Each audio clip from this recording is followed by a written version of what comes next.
What kind of job were you all building over that time? Well, I started work with them down here at Lyman. You know where that bridge right beside of Lyman, that Southern Railroad Bridge?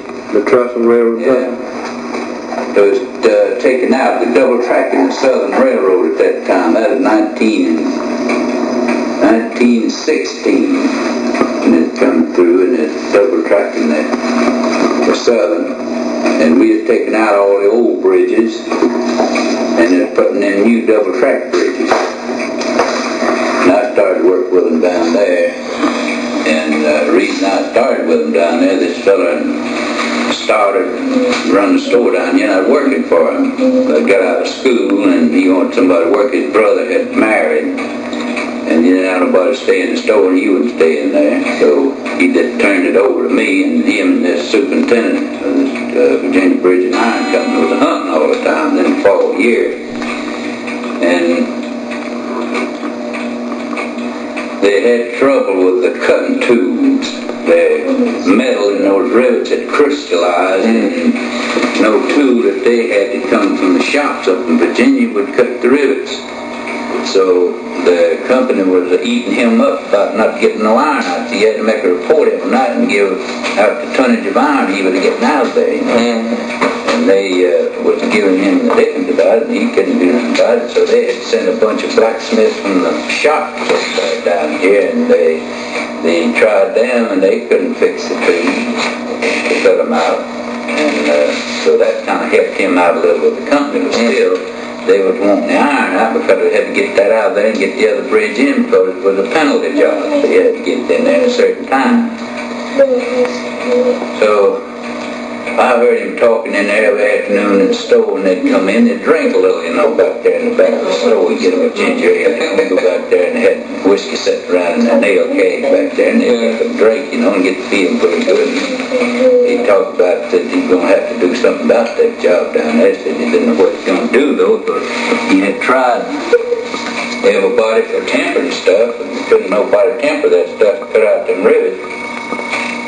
And I just told him one afternoon, I said, well, when you try everybody else around here, all the blacksmiths and everything around here, and them company, I said, I'll go down there and fix your tools for you. Cut out them rivets and get that iron out of there. Your dad had told you how to do that, hadn't he? Huh? Your dad had already told you how to do that. No one right smart about tempering all the time. And I got a lot of my formulas from Clemson. And different kinds of steel, you know, back there for drills. You drill this blue granite rock with. And I pretty well up on it. So he kept talking about it, so I told him that, and he says, them fellas that run over you down there and kill you, a little rump like you, said, we've tried all the best blacksmiths in the country, and says, they ain't done nothing but it. Says, I don't believe you could. Well, I said, I believe I could. He says, go tell your mama then. well, he said, Mr. Stoddard don't want you to quit the store here. I said, well, I'm going to quit the store anyhow because I was just to work a month for him until he could get somebody. And I said, I've been here 9 months, and I've straightened up all the stock, took inventory, knocked up all the stuff, something he hadn't done. And to build up his trade, had a lot of old stuff, you know. And when anybody would come in there and buy a bunch of stuff, I'd give them a box of tobacco, or a suit of old clothes or something, you know. I just brought his business right out. You want to keep me on? I said, I'm going to quit here anyhow. He said, well, tell you what you do. He said, you come down there in the morning. I remember what date was, April the 14th, 1916, on Friday. Great God. And couldn't remember a day like that to save my head. I went down there and they piled up a bunch of old tools at the anvil block, and it was broke up and bent up, and it was right out on the side of the railroad, you know. Didn't have no shade, no nothing, you know. You can't temper out the sunlight. Well, to get them started, I tried a few in the sunlight. They brought them back broke or bent, you know. Hit them a few licks and come back with them broke or bent. So I told the fellas to give me for a helper to empty up a barrel of them rivets, you know, in them old 55-gallon drums. And put it up on some benches right beside my forge. Lay it down, you know, like this. But I'd take my iron out of the fire and stick it back in there, you know, and find out what the Fahrenheit was that they put in there. And made sense to them. They was going along with it, huh? Yeah, and well, they didn't care what I'd done, so got that stuff. So got this boy to go out there and get me a little tree and bring it out there and set it up, you know, for a little shade there too, you know, to help some. So I fixed a few more of them, and after I got my barrel, I went back down there with them about 50 yards down there, and I hear them beating, you know, beating and framing, you know, just beating and banging down there for a long time. So one fella come back up there and he said, you just fix me another just like this. Said, it's getting just a little bit dull. Said, we cut out 100 rivets for this thing. Said, fix me another just like it. Said, I'm getting ahead of some other gang. So I got on to that tempering of them things, and I just sitting around there didn't have nothing to do. So I went out there in the woods and broke a lot of them 8-pound hammer handles about that long. Went out there in the woods and the fella got them second growth hickory and split them up, you know, and made them for these hammers. And to season them out, before I got them trimmed down to where I want them, I put them in the fire, see, and cooked that end that went into the hammer. Yeah, just burnt it, you know, just burnt it around, and then it dried it out in there, you know. And then trimmed it on down and made them handles, and them old handles they got from the company was stiff.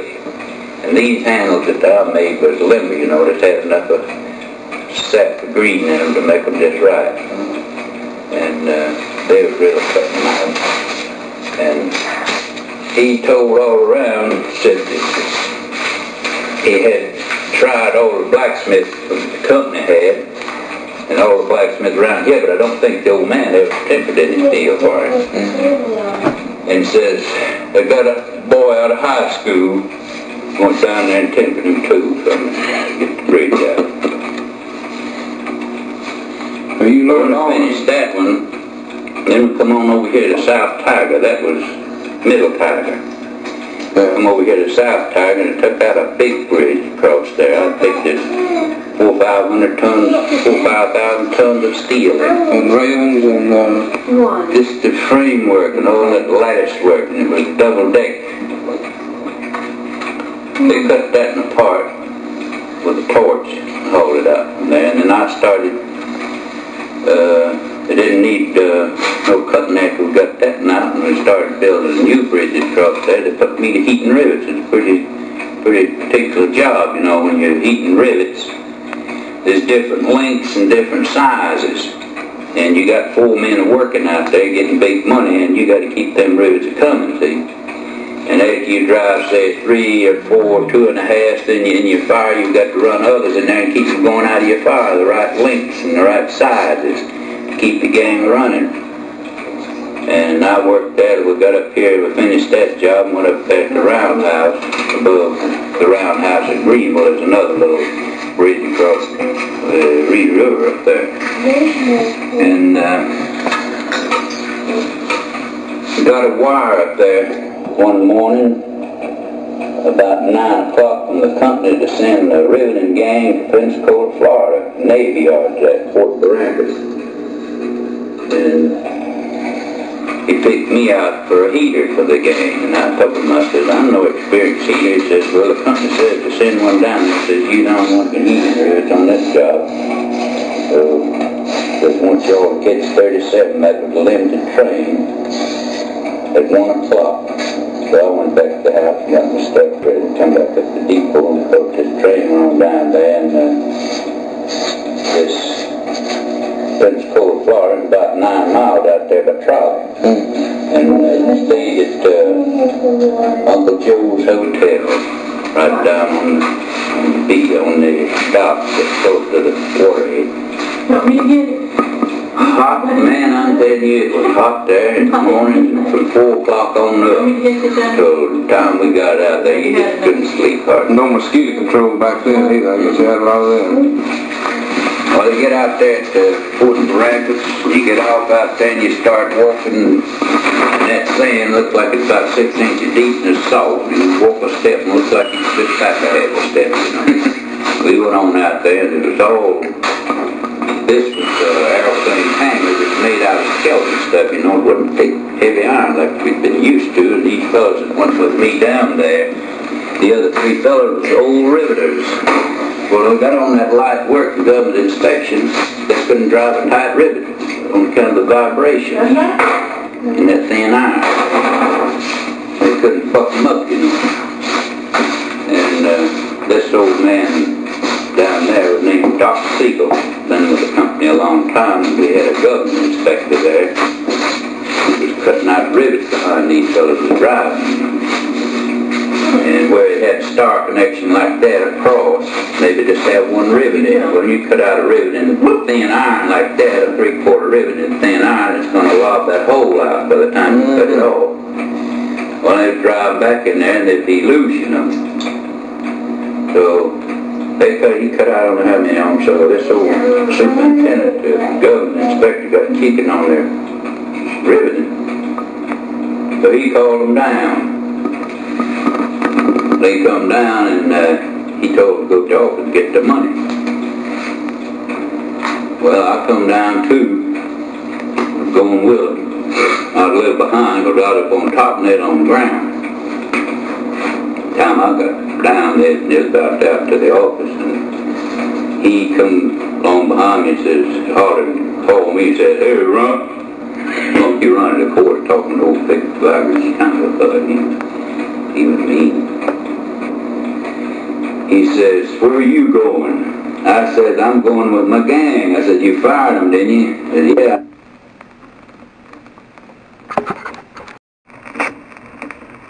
He said, "Yeah, I fired them." I said, "Well, I'll come down here with them. I'm going back with them." He said, "I ain't fired you." I said, "I know it, but I said, I'll come down here with these fellas." I said, "I'm going back with them." He said, "Well, before you go back," he says, "I got something out here." He says, "I heard you're a good blacksmith, mechanical blacksmith." I said, "Well, I've done some of it." He says, "I think the reason these fellas are not getting tight rivets up there is the tools they're using is not adequate." He says, "I've got an idea," and says, "I want you to help me work it out." So I went out there with him to a little shop, and he took one of these old spike mowers that drives spikes with, got a hammer on each end of it, a long slender. You've seen them driving spikes with them on rails. On rails. Seen pictures of them. He had one of them, and he had a piece of iron about that long, about a 7/8 piece of wrought iron. He said, "I want you to put this handle in this spike mold and put me 2 rivet sets, a 7/8 in one end of this mold, spike mold, and a 3/4 set in the other end. That's pointed out for a rivet head, you know, where it's plugged with." Then he says, "I want you to make me a piece of, take me a 3/4 bolt and turn a L on the end of it like this for a cradle for that bar." And says, "I want to use that, put through a hole in the iron and rest that dolly," they call them spring dollies then. "Rest that dolly in this thing and get this prize on that thing. See to pull the prize down here and push up on that rivet there while it's driving with them riveting guns, you see." But he took one up there and tried it, and it just whipped them things down there so tight that there wasn't no vibration nowhere. So we come back down there and wanted me to make one for each one of the gang. There's 5 gangs. The old gang get stayed? No, they went on. They wouldn't stay no more after he fired. They didn't like him no how. Can you do it? So I got all the tools fixed up that he needed to carry on the work with, and then to put me to heat up on top.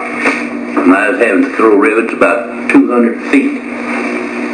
On top of them things, they roll off like that, you know, and they'd be way down yonder. I had to gauge that fall, you know, and the distance was going to throw. You'd have to throw 2 or 3 or 4, maybe if you catch them. They catch them in a cone-looking can. Catch them like this and do it like that, and that kills the speed of it, see? And then you reach in there with a tongue, a little short tongue, get that and put it in the hole there, and then they jump on that bucking tool and the riveting gun, see, and drive in. Well, I'd worked about 2 or 3 weeks there, I reckon. And I got a telegram from the old man that had a questionnaire here from the Army.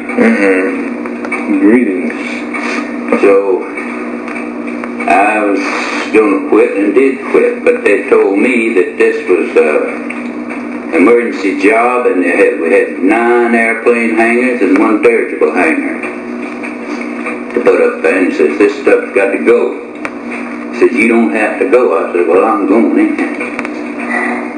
So I come on in. I've been reading up on the old time, knowing I was a pretty good shot with a rifle back then. I figured I would do something up there, running or something. So I come on home in. I stayed about a week, I reckon. Went to Spartanburg, took examination. Come back, stayed 3 or 4 days, and went on back to Spartanburg and joined a bunch of recruits down there, and they put me in charge of them. I had about 30 of them to take them to Columbia down there at that camp, 81st Division down in Wildcat. Got down there, and they run us through a bunch of examinations and things and other, and put me in the machine gun company. 315 machine guns. Well, I stayed down there about a month, just digging up stumps and one thing and another all around there, and drilling, and giving us them shots too, you know. One morning went out there, the drilling's awful hot, and fellas just falling out everywhere, you know, them after getting them shots. Hot down there. I was out there one morning, I was feeling awful bad. I just never got to make it talk. And a fella fell out there beside me over there, and that's put a little more pressure on me out there. I can't get out there and drill no 4 hours. So I said to the old sergeant, I said, Sarge, I don't feel like I can make it this morning. He said, yeah, a whole lot of us don't feel like we can make it. I said, we're going to make it. So I was at trail on there, drug my rifle on out, and went on. I walked on out from there and went over there by the captain's office over there, and I was a major. And I told him, I walked up in there and saluted him, sitting in behind the counter and desk. I said, Major, I says, I'm sick, I don't feel like drilling. Are you scared? How in the hell do I know you're sick? That just flew all over me. I said, I don't give a damn whether you know I'm sick or not. I said, I know it. I just saluted him, turned around, walked on out, went on up to the barracks upstairs out there and laid down. Ain't nobody never said nothing yet. But you can't get away with that stuff every time. No. Well, I stayed down there then a month, and I heard this Camp Severe was going over from up here at Greenville at Paris. So I transferred up there. Went to personnel office down there, got a transfer, and went up there. I wanted to get on over there, you know. I done had all that squad right and left. Manual arm and so forth, the same old thing over and over. You were still going out of machine gun out? Yeah. You want them up here again, machine gun. We dug emplacements all over that Paris mountain up there. Well, I stayed up there 2 months, and they didn't go nowhere, so they had a bunch down there at Camp Hancock called casual outfits, mechanics, motor mechanics, and all kind of mechanics. So I thought I might get in down there, you know, knowing what I know about mechanics and stuff. So went down there. Stayed down there a month, and they was going out there string after string every day, and they never did call me, so I heard by the grapevine at Camp Green here at Charlotte was fixing to go the next day. So I went to the personnel office and got transferred up there. When I got up there, they'd gone. So I just got caught the next train went on up there at 10 o'clock in New Jersey where they was getting on up there. Went in there that night, got my equipment and sailed next morning. Back then, did you all have orders? In other words, when you transferred from Hancock to Green, did you have orders transferring you to a company there? Do you remember? No, you just transferred it to the command in the place. Of course, your record showed what you was in. And I was 9 days and 9 nights on the water going over. And I had a Phillips attack. Got seasick on top of that. But I was in bad shape. For my part of it, I was in the carrier of a submarine that hit that thing right in the middle. I laid on deck. I used 2 decks below. And had this old fumigating stuff in there. Green, like to use for sweeping, you know, but it was so strong down there. Strong disinfectant over there. Yeah. So I got out from there and went up on deck and laid down up there and just laid down anywhere I could lay down, you know, and fellas walking over me, you know, all the sick, all of them, you know, a lot of them feeding the fish, you know, at the time. Well, I laid up there about 3 days, and they'd come along once in a while, a doctor would come along, take the temperature, and they'd find put me in the hospital. And you have to be pretty far along in there to get in the hospital on the boat. So I stayed in there the rest of the way over. You had to run out on me. Well, I got out over there after that, and I still wasn't at myself. And I got out over there, I'd step and feel like the ground was doing this. Like that. Down that step, you know. Looked like it was moving with me or something. Well, we stayed there, docked outside of France, and we stayed there about 4 hours before we could get off. And about night, when we got off, and we hiked 8 miles. It seemed to me like uphill on old cobblestone with 9 pounds on our back for all our equipment. We got up there at Polynesian Barracks.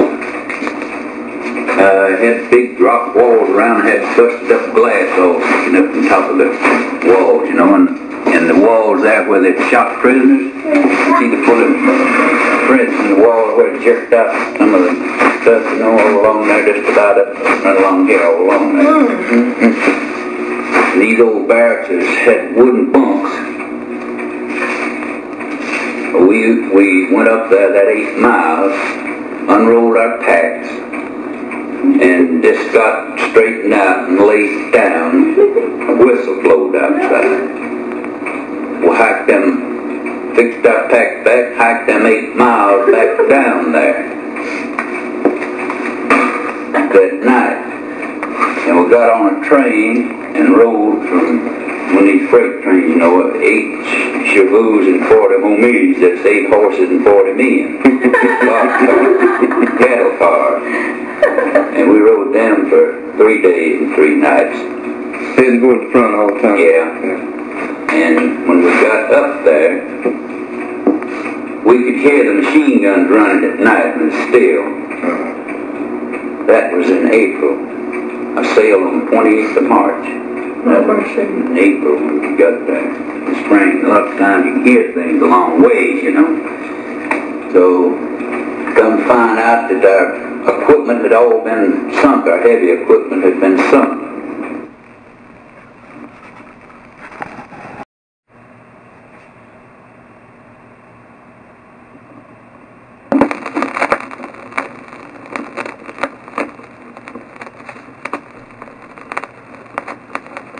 Well, as I was saying, our heavy equipment got sunk behind us, and we had to wait 30 days. We was in the billet there, the big old corn mill, and flour over to us there, and the roof of it was made with rocks, flat rocks, big heavy timbers to hold it up. We stayed there, I'd say about a month, and as I said a while ago, we could hear the machine guns running at night, you know, up on the front, that close, and the Germans were dancing all the time. Began to get real then, didn't it? Yeah. And after we got our equipment and got associated with it, you know, we started for the front, and we got up there about, I reckon, 15 miles. But we had drove the Germans back a while, and then they was coming back on them. And at Shatty Ferry Bridge is where we met them the first time. They was coming across there. And we scattered out all around there. We wasn't expecting to meet them, but they broke through and they're coming through so fast that we had to detrain there and get out and scatter out all through the field there with machine guns and mortar and everything we had. And we got them stopped. By the time we got them kind of stopped, we got reinforcements then. We drove them back across there.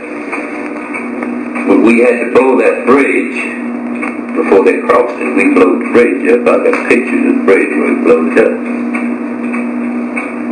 Well, we went on. That was Shattered Ferry, the first battle we had, the major battle.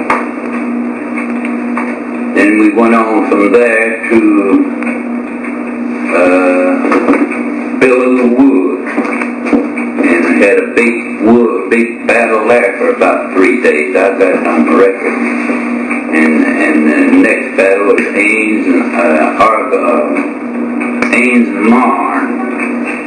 Well, we run Germans across the Marne River there 3 times, and they run us back. Well, the last time we went across there, we drove them on back, but there was a bottom about 300 yards across there, and our fellows, they got across there. Them Germans got back in them woods up there with mortars and machine guns, and they just mowed them down. They had to let them get over there. And there was old dead fish and people in that river floating and sinking the thing. Been battling that 2 or 3 days. Dead horses and everything. And we had one old arson was laying up on the bank up there, and some German got a beat on the machine gun. I reckon he had his pack on it, shot his pack off. Just ripped it from it, tore it all to pieces, and burned his back all the way down. He just as close to that ground as he could get. When he come out from there, he didn't have nothing on him but that. His shirt was ripped up. We went on then across, got on, started up in them woods, and them Germans had felled trees on the road, the only road through there, just here and yonder, like that. Then they got on back there and set machine guns on that, keep anybody from cutting them wood, them trees down, and clear up that road back there, and that gave them plenty of time to set up the artillery for another counterattack, see. But we had got a lot of reinforcements for that time, and so we cleared them out from there. They come back there and bomb them pontoon bridges, you know, where they're crossing, they're bringing their equipment across, following us up. They destroyed a lot of stuff, but they just kept it coming in there. We got across and got them on the run up there. And the next place, I believe, was Villenron Farm. They had a big battle there for about 2 or 3 days. And I don't know whether I've come across the Argonne Forest or not. No, you haven't been. Our next battle was in that Argonne Forest. There wasn't a tree in that forest, but what had anywhere from shot down to bark knocked off of the big splinters where shrapnel shells busted in there. That was one of the big ones. Yeah. And next one then that kind of subsided, we went on to a place called Condien Bridge.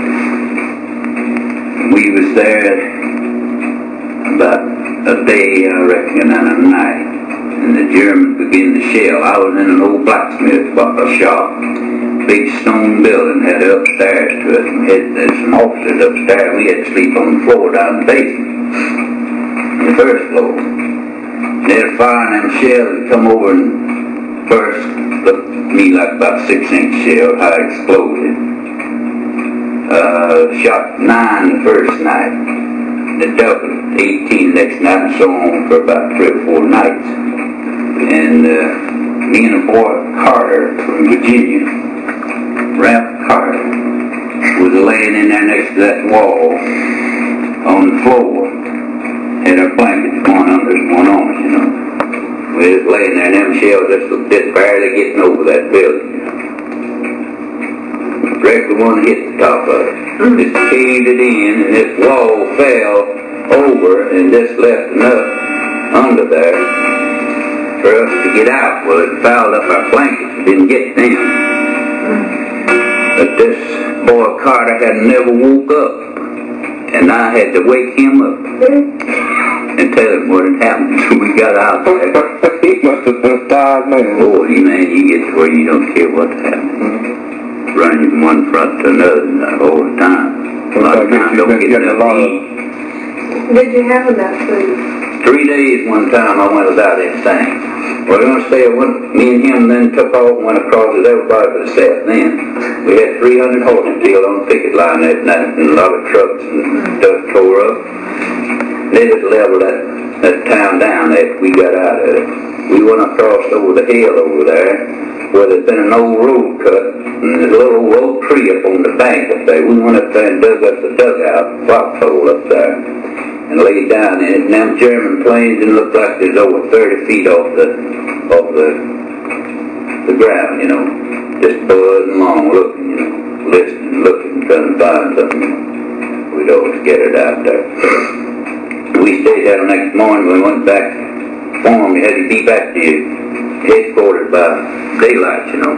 They let you do anything at night you want to, but you had to be back there at daylight for reveille, you know, for formation. So we went back and had orders in to move out 15 miles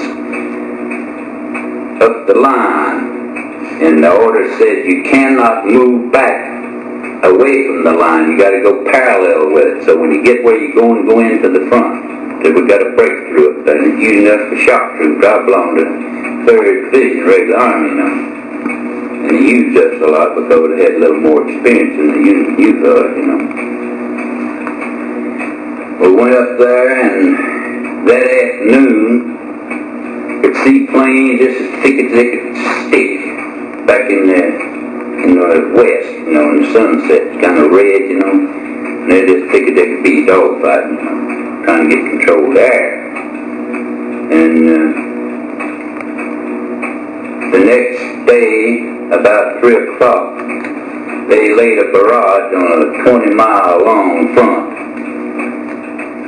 that roared. There wasn't no break in it at all. The only break in it was the big shells. You could hear them, the little boom, boom, boom, boom, boom, and the big boom, you know, and they just throw them in there. And that went on from 3 o'clock that afternoon till 1 o'clock the next day. Well, they said that they was told, the Germans that we captured, said that they was told that they wouldn't have anything to do but sling the rifles on their back and walk into Gay Paris after that barrage. Well, that don't sound right, but you could have stepped from one shell hole to another, the little ones and the big ones and all.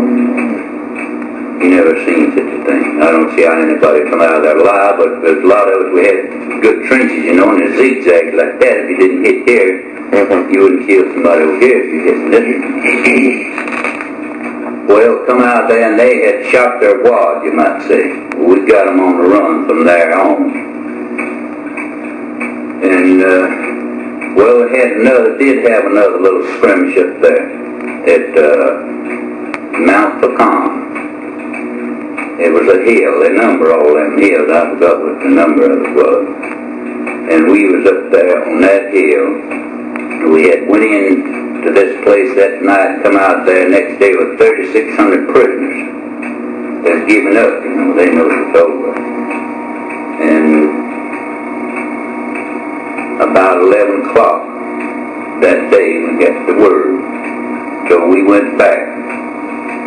So again to get our stuff together and go back, you know. We fallen back about 10 miles to neutral zone, you know. And we rode back in trucks. So we come to a little town after about 20 miles from that front. Might have been 30 miles. And the Frenchmen, they was all drunk and they had the streets all roped off and they was a-dancing. These old Japanese lanterns, you know, and everybody, they was really having a time, you know. So this part of this outfit in the truck that I was in got up there and they got to dancing with these gals, you know, and got to drinking, and I kept waiting and waiting on them. I stayed down at the truck. I didn't want to fool with that outfit. And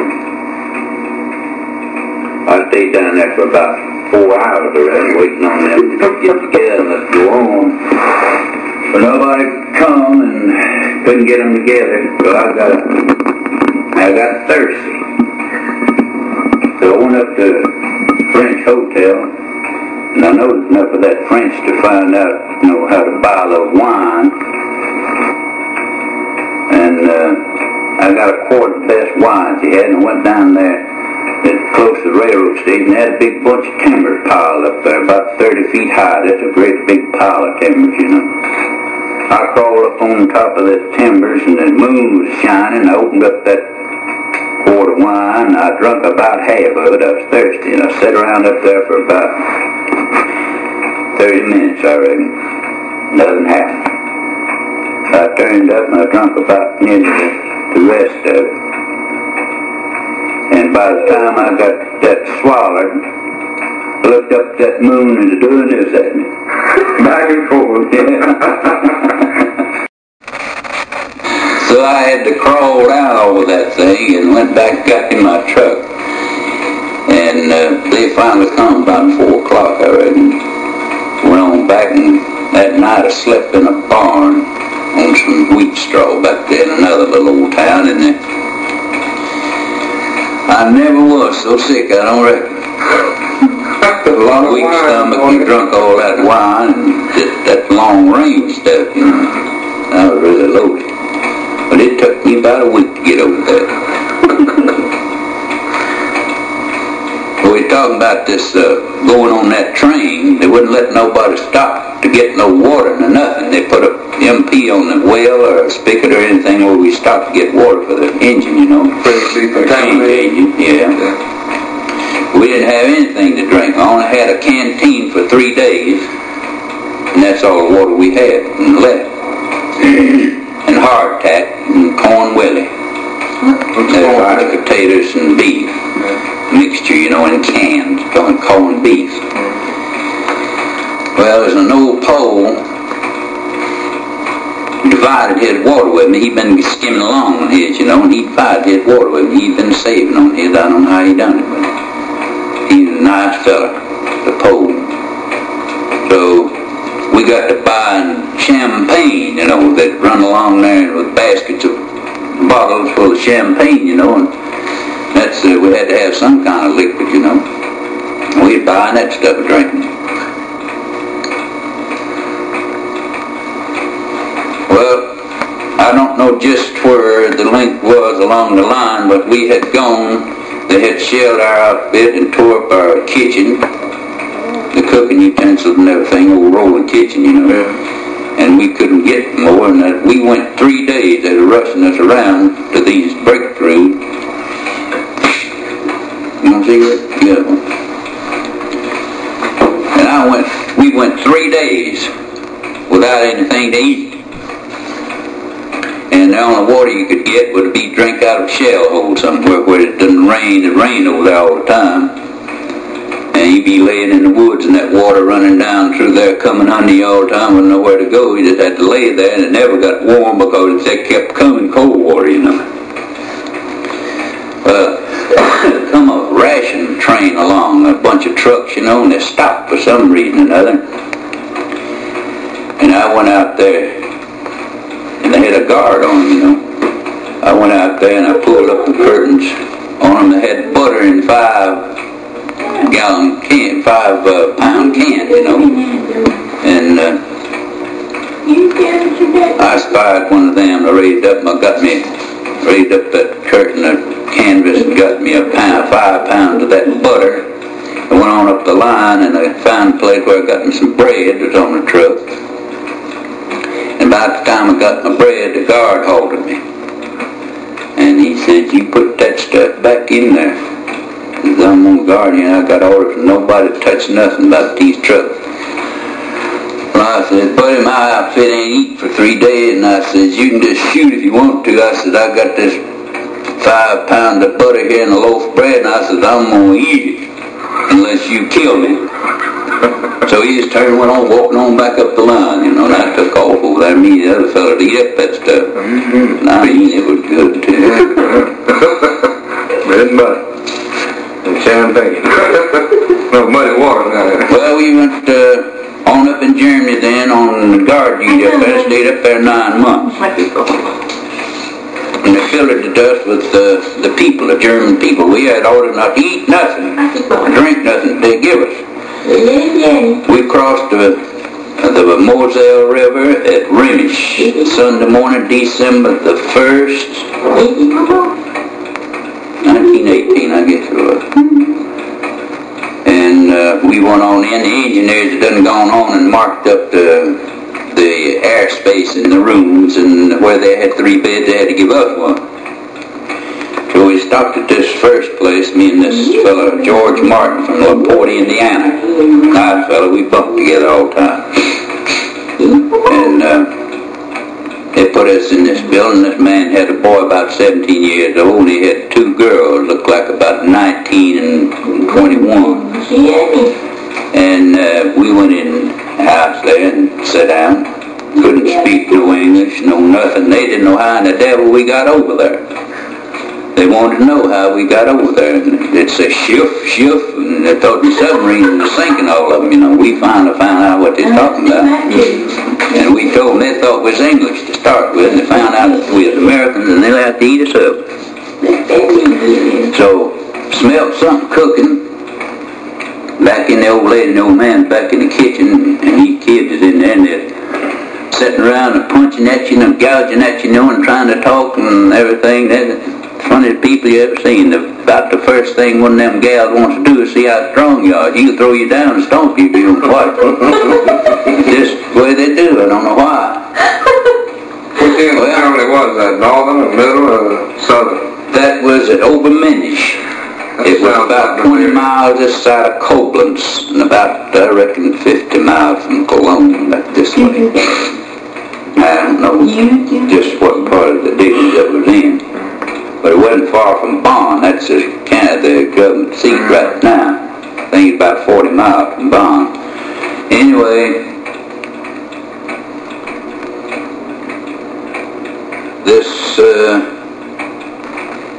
these people was cooking us something to eat, and we wasn't supposed to eat it. Well, I had a 45 I picked up on the battlefield, and I had that in my belt. Wasn't supposed to carry a pistol. I was carrying a rifle. And I also had a Luger that got off a German officer in the first battle, brand new, and I don't think he'd ever fired it. And he was dead and laying about halfway in a shell hole, and I just pulled it out of his holster and stuck it in my belt. And I told old George Martin, I said, now, you know what they told us, that we ain't supposed to eat nothing, we was hungry as the devil. And he said, you gonna eat anything? I said, yeah, I'm gonna eat some of you. I said, I tell you what, let's do. And these girls wasn't in there, and the boy either. Well, if they had been, wouldn't know what we was talking about. I said, we'll go ahead and eat. And I said, if you get sick, or I get sick, I said, we'll kill all of them. Just wipe them out. If they're poisonous, you know. And I said, you can make it, or I can make it to the infirmary, or whatever. So we went in there and eat, nothing happened. They fixed us a bed that night on the floor, took a mattress and put us a bed on the floor that night, and then fixed up a nice bed next night. So the intelligence officers come along and took our billets, you know, moved us on down the street there about 100 yards to another billet. And this old lady was named Frau Hauser. That Frau is mother, you know, or a woman, married woman, Hauser. And her husband had got killed in the first part of the war. He was a machine gunner, which the life of a machine gunner in a battle is about, average life is about 3 minutes. But she said he was in it for 2 or 3 years when he got killed. You know how to take care of themselves, them Germans. And this old lady was just as nice as she could be. She was one of the old Kaiser's waitresses at certain times of year on Loch Sea. There was a lake resort there pretty close around Obermanish somewhere. And he'd send her 1,000 francs every year. And she was just living. They didn't have nothing but iced potatoes to live on. That's all they had, just about all they had. Called them kartoffels. What? Kartoffels. Bavarian, you say kartoffeln. Yeah, they know how to fix them a lot of different ways. Yeah. And every night that old lady would come in there. It was getting cold in after Christmas. She'd roll a little old coffee wagon in there. She had some goats, and she'd fix up some kind of little old cookies or something, you know, and some goat milk and roll it in there on the coffee table, you know. And George would eat stuff. I didn't want no goat milk. So he'd eat that stuff, and then she'd come back in there and get that stuff, and then when y'all get ready to go to bed, she'd come in there then and see if we had asked us if we have enough of covering, if we warm and comfortable. And that's as nice as they could be to you. But they didn't like for you to walk in their house with them hobnails on. No, sir. They had their floors are just as slick and clean and bright as anything you've ever seen. They get down on their knees and call it booching. Scrub that stuff. And them boys would get in them places, and down in France, I've known them devils to come in there and get in them French beds where the people have left out in a hurry, you know, and with their shoes on. Old muddy shoes, get up in a nice, clean, nice, fine bed, you know. The bed clothes with them old shoes on.